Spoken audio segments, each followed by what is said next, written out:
Kicking off the list at number 10. Going back to volume 1 of The Incredible Hulk issue 340 titled Vicious Circle, we find the Hulk and Rick Jones out in a blizzard. They're trying to drive, but it seems like they're only going in circles. Meanwhile, the Hulk is going nuts. He needed to get out of there. Like when you have to stretch your legs on a road trip, I get it, right? So he blasts the roof right off, and the X-Men just happen to be in the neighborhood flying by. The Hulk almost hits them mid-air after he jumps off. I would say good thing he didn't hit them, but he continued flying by and then hit a Pan Am passenger plane, so it's like, maybe he should have hit them then. So the X-Men were busy handling that, obviously, while on the ground, the Hulk landed and caused more damage. Wolverine tracked the beast down, and believe it or not, the Hulk almost snuck up on him. He couldn't catch the Hulk's scent, so it was really dangerously close. Wolverine popped his claws, turned, and then sliced the Hulk's arm, and they both looked at each other. And Wolverine, he walked away at this point. He retracted his claws. He's like, hey, remember who you are, Logan? Remember what you're doing. You're the bigger man here. And he's like, breathes, then he walks away, and then the Hulk jumps out at him and then starts it all over again.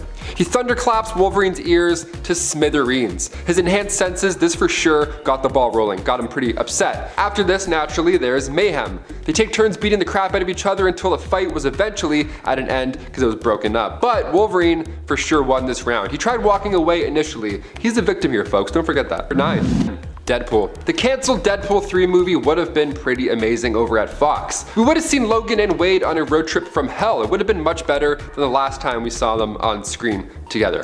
Yeah. But in the comics, Deadpool and Logan have, of course, bumped heads, like in Cable and Deadpool issue 44, for example. The two are fighting at a Hydra base, and Wolverine straight up impales Wade to the wall. It's a fun comic. Wade spends the first half with his head off, just getting kicked around like a soccer ball. It's all fun and games. But finally, Logan keeps Wade still once he shoves his claws through him and into the wall. That ought to get your attention sometimes. Number 8, Spider-Man. In Spider-Man vs. Wolverine, released in 1987, we see Peter slinging across the city. He's trying to snap some pics for the Bugle. He's looking for his light, trying to get that angle right, but all of a sudden, trouble calls. He hears a young woman scream, so he zips down and he finds the owners of a grocery store dead on the spot. So he ends up following that lead, and it brings him right into Logan's path. Now Logan has already been doing his own plan at this point, and then in comes this kid wearing pajamas, shooting webs at people. So the two heroes now have no choice but to go loud and proud. They both fight off criminals together, and it's a fun time. But once they realize they're too late, Charlemagne had already gotten there. There's lots of bodies, so Logan naturally blames Spider-Man for ruining the whole thing.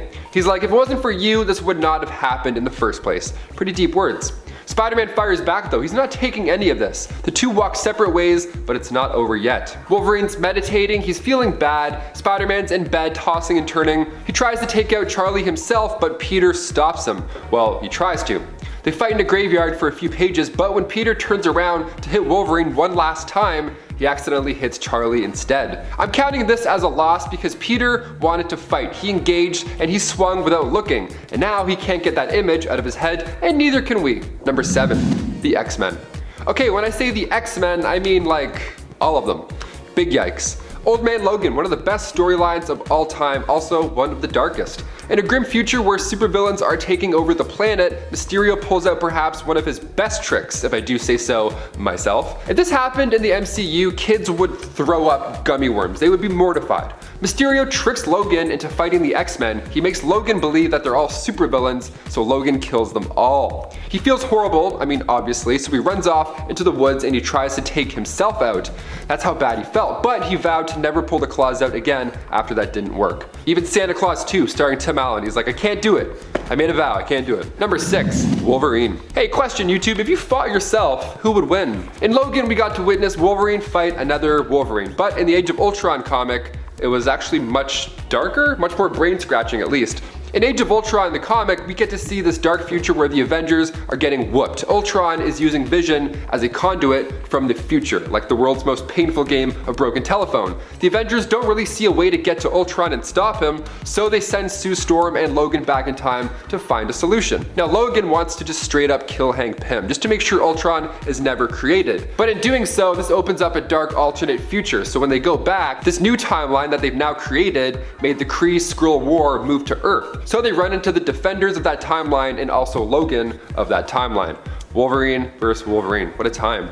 The time traveling Wolverine beat alternate Wolverine, so everybody wins. Or loses. I'm not sure in this case. My head hurts, to be honest. Let's move on. Number 5, Teen Mutant. He doesn't have a name, so we'll just refer to him as Mr. Teen Mutant Boy, whatever you want to call him. He doesn't have a name because he's only around for one issue, spoiler alert, despite having an insane power. Let's talk about it. Ultimate X-Men issue 41. Now at first glance, he looks like a regular kid. He's got posters on his wall, one of which is Wolverine with the caption, "Be different," which is pretty amazing given how his day is about to go down. He wakes up, he's ready for school, he's looking for breakfast because he doesn't know how to make food. Apparently his mom is like the only one that can make him breakfast. So his mom's nowhere to be seen, so he doesn't eat. Only a pile of her clothes remain on the ground, and he's like, okay, so he goes to school. He doesn't call the police like a psychopath. If you ever see this, definitely call for help, absolutely. He continues on, he goes to school, but on the way there, he sees a collar on the ground on the sidewalk, but no animal. Again, more articles of clothing just strewn about. But then finally, he sees people. Okay, he's not going crazy. This is a good sign. We have real, like live people. Lovely. But I bet he wished that that wasn't the case. So he has this fantastic ability where if you're just near this guy, you don't survive to talk about it. He hears it from the guy in the poster himself, the Be Different guy, Wolverine. He finds him ducking out in a cave and breaks the news to him. What happened was when he hit puberty, he developed a specific mutation that radiates a series of toxins and acid-like poisons, and it basically wipes out any organic tissue. It turns it into vapor. So the amount of people that he ended up accidentally killing that day was in the 260s number, yeah. So he doesn't last for long because, well, Wolverine came out of that cave all alone. You do the math. Imagine your idol coming into a cave to kill you. It's not bad. I don't know. Could be worse. If Hugh Jackman killed me, I'd be like, okay. That's not bad. Number 4, Lobo. We've talked about comic crossovers quite a bit here on Top 10 Nerd. They're a blast, I mean, for the most part. DC vs. Marvel showed us some pretty entertaining battles. I mean, we got to see Captain America vs. Batman, Spider-Man vs. Superboy, and of course, Lobo vs. Wolverine. The third issue out of the 4, we find Logan bad-mouthing Lobo's favorite bar. Logan is talking smack and Lobo interrupts him with a nice chain to the chest. That ought to hurt. Wolverine ends up walking out of the bar smoking a cigar. Also, he's alive. How did this happen? We're not sure how this one ended up going down as most of this fight happened behind the bar, but to kill an immortal man, good on you, James. Number 3, Jean Grey. This next one played out in live action in everybody's favorite X-Men movie, X-Men The Last Stand. So good. It's not.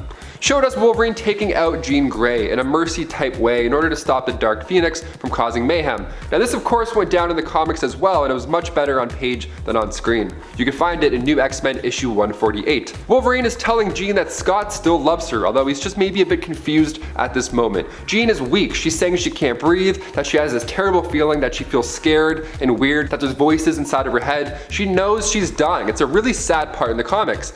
And Wolverine can't take the pain on himself, but he can take the pain away for now. Hugh Jackman is a wonderful actor, don't get me wrong, so is Famke Janssen, but the comic is way harder than the movie. This whole scene here gets my throat that little like, I get a little tight throat feeling. So let's move on from really sad to really gross, shall we? Let's finish off like that. Number 2, the Hulk. Mark Millar's Old Man Logan. We talked about it a little bit earlier. Let's talk about it some more, it's good. It begins in volume 3 of Wolverine on issue 66 to be specific, and this is a future where supervillains have won. They did it! Good job, supervillains, nice. Hulk and She-Hulk had kids, the Hulklings, who, not nice, we don't want to talk about that. They would beat the crap out of you if you didn't pay rent, basically. Everybody had their own territory at this point, so Logan had to pay up. So Hulk Gang ended up taking out Logan's family because they were bored. They're also a little messed up in the head if you didn't already put that together. So Logan heads back and sees the Hulk, and he's like, you know what, no more games, no more talking, I'm here to get this done. Logan gets Banner right through the old chest plate, but we all know what happens next. He hulks out, and then he eats Logan. If you can't beat him, you gotta swallow him. That's the rule, right? Now you think this would be the end of it, but that's not what this list is. Now is it? No, you already know it's about to change. That's when Logan pops out from inside Banner, the old C-section from hell. So basically if you eat Wolverine, just know that it's coming out one of any way he wants, essentially. And finally coming in at number 1, everybody. What if Wolverine killed everybody? The entire Marvel Universe. Could he do it? Would he do it? Yes and yes. Written by Jimmy Robinson, released in 2006, this What If is based on Mark Millar's Enemy of the State series, taking place in Wolverine Volume 3 from issues 20 to 25. Now in that story, Wolverine is used to try and hunt down the Avengers, the X-Men, just everybody. The Hand and the Hydra were using him as a weapon. Baron von Strucker used him to steal documents from Reed Richards. It was the whole plan, right? It was a whole thing. But S.H.I.E.L.D. was able to capture him and heal him. In this What If, we see a world where Wolverine kept working for Hydra and the Hand. In this alternate timeline, everybody gets wiped out. Nick Fury is telling Cap and the others, I mean, sure, Hydra in the hand is a concern, but like, we need to stop Wolverine first, like ASAP. That should be the first thing on our list right now. Thing is, Wolverine kills Spider-Man, he kills Iron Fist, he takes off Captain America's arm and leg, because whenever Wolverine is in trouble, Hydra just teleports him away. You can't really hit him. Susan Storm tried to make this force field trap that kept Logan in the same spot, with Magneto helping out as well, but while they were planning that, Wolverine snuck in and attacked them all through the floors, so everybody gets messed up there as well. Magneto and Sue Storm, gone and gone. Captain America gets claws in the head, also gone. So Kitty Pryde phases her hand into Logan's head and kills him that way. You gotta end the list on a horrible note, you know, because why not? Kicking off the list at number 10. He's fought the green guy quite a few times, okay? And for this one, it's not really a fight per se. Savage Wolverine began back in March 2013 from Frank Cho. The series ran for 23 issues. Now when a S.H.I.E.L.D. Geological Department vessel with Shauna the She-Devil crashes onto the Forbidden Island, Wolverine wakes up now in Savage Land. His claws are immediately out, as they should be, and this comic wastes no time. A Velociraptor attacks him right away. What a rude awakening. He saves a S.H.I.E.L.D. agent, takes off a head or two, and then heads back to the ship. Shauna the She-Devil greets him with joy and then fills him in. She was assisting a team of surveyors in mapping out the western part of the Savage Land when all their gear went dark, just like that. Some machine in the land's center was creating a dampening field, so now they're all stuck there. Shauna gets killed, but later on resurrected by the Neanderthals. Wolverine continues to find this machine, but he has no idea that she came back to life. But when Shauna meets up with Amadeus Cho in issue 3, some new info comes to light. That machine is also powering the jail cell for a powerful ancient alien in the mountain. And Wolverine is about to shut it down. How lovely. He takes on some giant gorillas, and when he gets close to the machine, the Hulk shows up. They're about to talk it out when one of those giant gorillas returns and then bites the Hulk. They fight it out a bit, and then Wolverine jumps in and quickly ends the action with one swift shink to the brain. That ought to do it. Number 9. Captain America. Wolverine Origins began back in 2006. It ran for 50 issues and it kicks off with Wolverine on a mountaintop with the Muramasa blade. Now he's had all these memories returned to him from the events of House of M, and now he wants a little payback on all those responsible for messing with his life. He took on Nuke in the Vietnam fields, and then in issue 4, Captain America joins the battle. They take turns bashing each other in, metal slashing around, they're just punching each other in the head. It's good fun. Cap gets the upper hand on Logan when he crushes the tendons in Wolverine's forearms, but a mighty kick to the hematoma lump on Steve's thigh buys Wolverine quite a bit of time to recover. Cap catches up and the fighting resumes, but Wolverine has the blade this time around, and an injured Captain America stands no chance. If it wasn't for the X-Men intervening at the last second, Cap would have lost a lot harder. And before we continue on with this list, if you want to go ahead and give this video a thumbs up, that would be awesome. You know, it helps us out so much, and then in turn we can help you out and bring you that nerdy goodness. So hit that thumbs up, you guys are the best. Back to the list. Number 8, Cyclops. The X-Men Schism storyline from writer Jason Aaron comes a 5-part story that begins with Wolverine acting as Cyclops' bodyguard at an international arms control conference in Switzerland. Mid-speech, Kid Omega returns, and he makes everybody start spilling all their horrible, deep, dark secrets. Cyclops and Logan are immune to this because, you know, superpowers. Sentinels are soon deployed worldwide, and a new Black King of the Hellfire Club is elected, Cade Kilgore. Cade's first plan of attack is to surprise the X-Men at the opening of a mutant history museum, and then the world is chaos. The only mutant left standing is the young Ivy Okonkwo. Wolverine tells her to run, but Cyclops argues for her to stay as she's the only one that could possibly save everybody there. Ivy ends up taking out the Hellfire henchmen, she saves the people, but Cyclops and Wolverine are arguing over if this was the right call to make. As the Sentinel approaches Utopia, Logan is imploring Scott to join the other kids and leave the island, because he plans to blow it to smithereens. They're not seeing eye to visor, so Scott makes it personal to get Logan's attention. He says, out of the blue, "She never loved you, by the way. You always frightened her."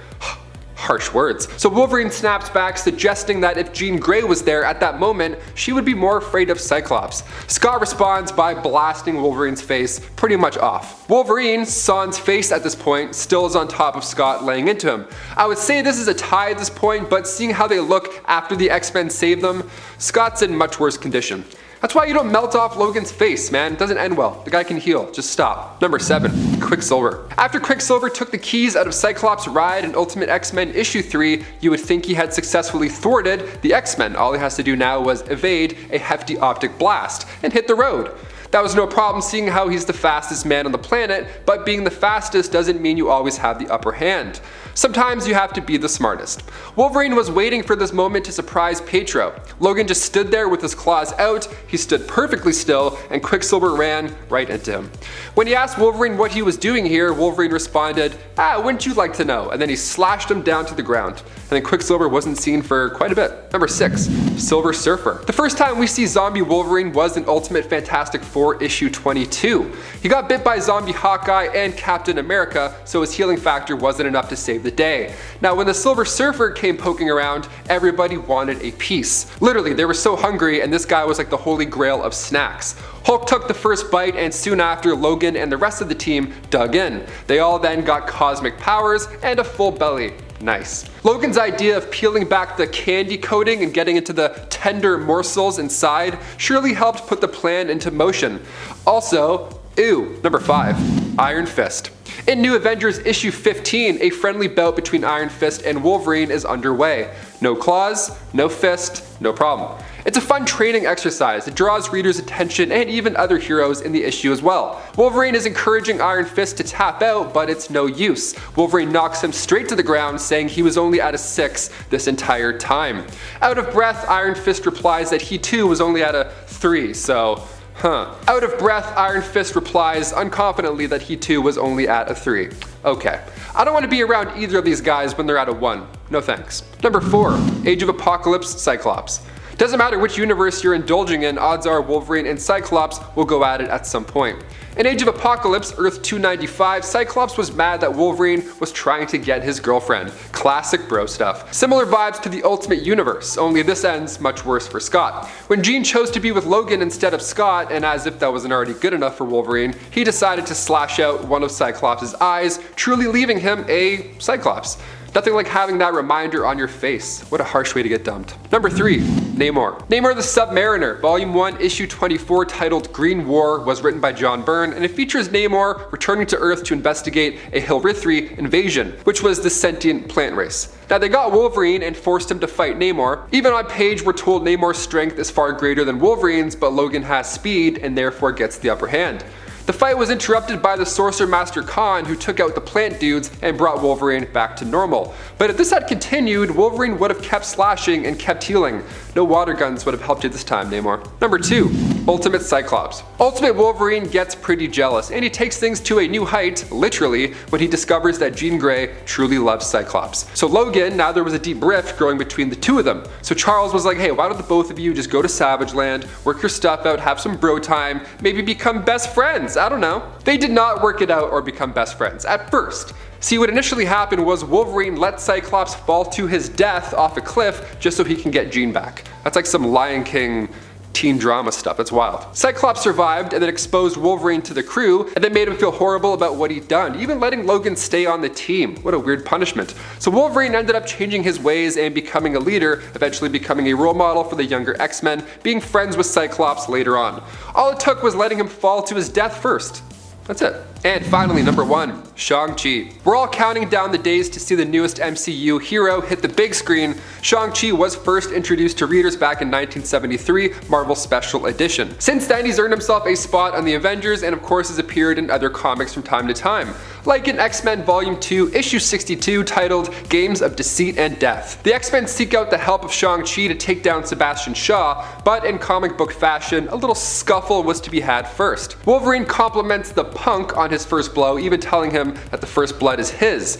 But when you throw down with Wolverine, you throw down with the best there is. Wolverine has him pinned down and he's ready to finish off Shang-Chi, but luckily Storm came in and just settled it. What an exciting way to meet the X-Men. Damn. Kicking off the list at number 10, Hulk. When DC and Marvel combine powers, it's an odd but beautiful time. In DC Special Series issue 27 titled The Monster and the Madman, Angry Orphan Bruce versus Angrier Orphan Bruce. Who comes out on top? Well, given the title of this list, you already know what happens, but how? That's the question. Bruce Banner was working at a division of Wayne Research. He was developing a gamma gun, said to cure diseases, so Banner was hoping he could fix his mean green problem while at work. Sounds like a plan. But when the Joker comes in and steals the gamma gun, Bruce goes green, makes a mess, and in turn, Batman shows up to save the day. You can't just punch the Hulk until he goes to sleep this time around. You won't even get close. So Batman, in fact, does get close, a little too close for comfort, as his spine was seconds away from snapping like a pencil. So Batman used a chemical that would knock the beast out. Thing is, the Hulk can hold his breath for a long time, so in order for him to inhale, Batman had to kick him right in the stomach, and then down goes the green Goliath. And before we continue on with this list, you guys know the drill. If you want to go and give us a thumbs up, that would be awesome. It really does help us out a lot at this channel, and obviously we like throwing all that nerdy content back, so it's a nice circle of love. Hit that thumbs up. Thank you. Back to the list. Number 9. Nightwing. Coming from the Court of Owls storyline where a body was found with a message. Bruce Wayne will die tomorrow. That's what it said, written right there on the wall. Harry Potter Chamber of Secrets style. It's so mysterious, okay. Pretty concerning warning, but when Batman finds Dick Grayson's DNA under the victim's fingernail, he has even more questions. It's later revealed that William Cobb is the great-grandfather of Dick Grayson. Spoilers right off the hop. But Batman is trying to piece together this mystery alone. He's not sharing all these details, and Dick is obviously upset. He's yelling at Bruce, he's demanding to shed more light on this fact that he just dropped on him. Bruce interrupts him with a left hook to the jaw, knocking Nightwing down. He did this simply to check one of Nightwing's teeth for an owl logo. Now, to be fair, he did have the owl in his tooth. Bruce was right. Dick was supposed to be a Talon growing up, but I'm pretty sure there's other ways to check a tooth here. I mean, you have tech that can see through cars. I don't know, just tell him to lean back. Be like, what's that? And scan his mouth. That's it. Although a surprise bat punch works too. That clearly works as well. Number 8. Wonder Woman. Rich orphan versus daughter of Zeus. This one is shocking, I'll admit. Coming from Batman Confidential issue 53, Batman is facing the team, and right from the get-go, trying not to say right off the bat, he says the woman is the most powerful. Right on. The woman being Wonder Woman. He decides he has to take her down first, but after his knuckles shatter, Bruce realizes it might be a little harder than he thinks. She still needs to breathe though, so there is hope. Batman beats her without any heavy metal knight armor, anything like that, and then after he gets Superman's powers, he takes out the entire team again. All these superhumans, it's always air. It's always air that's the weakness. You just gotta knock the wind out of them and then they're good. Like every kid in the playground, when they get winded, they're like, and then have to go home. Number 7. Green Arrow. Whenever Batman breaks his one rule, it's pretty alarming. He did it a few times in the early comics. I mean, he pushed a guy into acid, he threw another guy into a knife, and then he broke a dude's neck with one kick. It was pretty intense, but nothing comes close to the time that Batman beat Green Arrow half to death just for Superman's birthday. Yeah, hear this one out. This takes place in Superman and Batman's Absolute Power storyline. It takes place in an alternate timeline where Superman and Batman were raised as evil rulers instead of the protectors that they are now. It's a stressful but pretty awesome time, I gotta admit. They're hunting down Green Arrow, and the fight, as you would guess, doesn't last too long. Archer almost gets Superman as well. He comes very close. Clark catches the arrow, and then moments later, Kryptonite explodes out of it. The classic Loki Hawkeye trick. It's good. Always works. Batman gets upset here. He says, hey, if you just hurt him, I'll kill you. So that's pretty crazy for Bruce. That's like 0 to 100 for Bruce Wayne. They brawl it out a bit, and then when Archer goes down, Bruce says, get up, because he wants more. At that point, I would my jeans. That's crazy. He's so angry. Now, this is when Superman flies in and turns Archer into dust with his laser vision. He's telling Green Arrow's corpse to obey or die, so it's very intense. Batman did all the heavy lifting here, and it's even more twisted when you remember that he gave Archer up to Superman as a birthday present. Number 6. The Ninja Turtles. Batman beating up the Foot Clan and coming face to face with Shredder is pretty awesome. But when he meets the Turtles, he has no idea what exactly he's facing. He's like, are these good guys or bad guys? I'm very confused. All he sees are giant moody turtle monsters with weapons, just like eating pizza. So of course, a brawl goes down. It also doesn't help that the Turtles were breaking and entering into a pizza joint. Like, you're literally breaking the law. You're a bad guy. Batman thinks these guys are villains, so he takes them on all at the same time. He impressed the Turtles while doing so, and it takes Master Splinter's arrival just to calm things down. But even then, Batman's like, a rat? No sweat, I'll fight you too. Batman versus Ratman, let's do it. He doesn't beat up Splinter, don't worry, because Splinter makes a run for it, which is crazy. The fact that Splinter and the Turtles had to run away from Bruce Wayne, that's awesome. We had to include it on this list. Until next time, Batman, just eating pizza. Number 5. The Punisher. I would pay thousands of dollars to see this on screen. No problem, debit, boop. Punisher Batman Deadly Nights, written by Chuck Dixon. We get to see John Romita Jr. draw Batman during his 37 years at Marvel Comics, which is amazing. So both of these heroes were on the same side, more or less. They wanted bad guys off the street, but the way that Frank Castle does that, by spraying, a plethora of bullets, Batman likes to break an arm or two, so they're a little bit different. So they get into a disagreement over Batman's one rule, and Frank is moments away from taking out the Joker, and then Batman intervenes and saves the Joker's life, which is kind of crazy. Batman lets Frank connect one hit to the face because he was frustrated, but one is all he'll get tonight.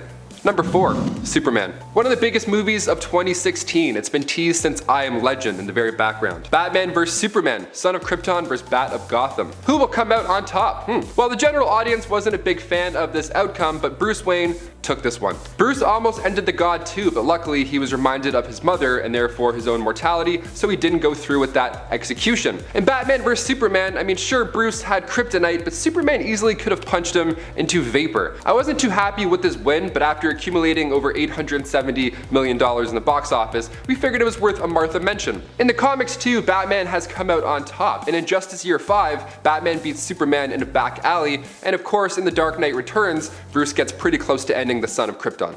Number 3. AZREAL. Right after the 1993 Nightfall storyline when Batman got wrecked by Bane, his back was broken. He decided to pass the Batman mantle to not Dick Grayson, no, instead he chose Jean-Paul Valley, aka AZREAL. This guy is a crazy substitute. I mean, his run as Batman wasn't the same at all. Batman wasn't nearly as violent as AZREAL. He's also just messy and irresponsible the way he handles things. Not really a great look for Gotham, but we have to admit he is a tad impressive because he did beat Bane with his, advanced Autobot looking suit. So he did a good job on paper. He was a decent successor, but not a permanent one. Once Bruce recovered, he had to physically force Azbat to leave the position. He got too cozy in the crime fighting life, but you know what? I don't blame him. But yeah, as far as being Batman, even the style changes were drastic. He had claws. I don't know, I'm not a big fan of claws. If someone was saving my life from a crime and he had claws looking like that, I would think I'm in more trouble. Number 2.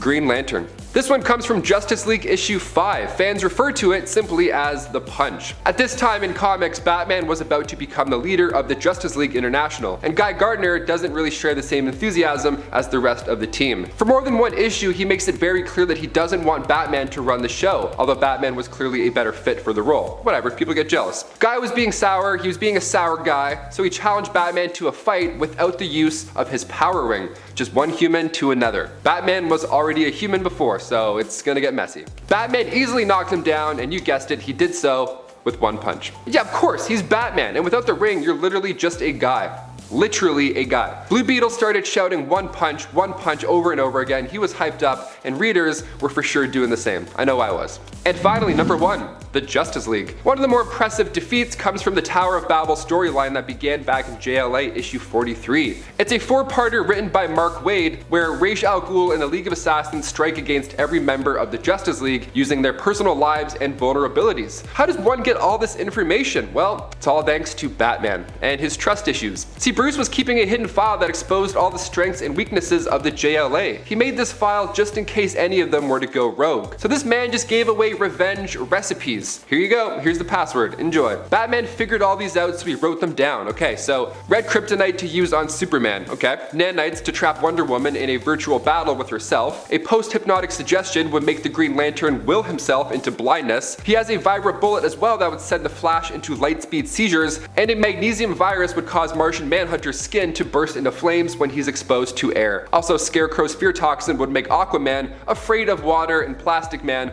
well, you just freeze him and flick him. Some blame Ra's al Ghul, but I blame the guy who had a dirty file of secrets. I don't know. I don't trust rich orphans anymore. That's my thing. I'm for sure going through all my friends' phones now.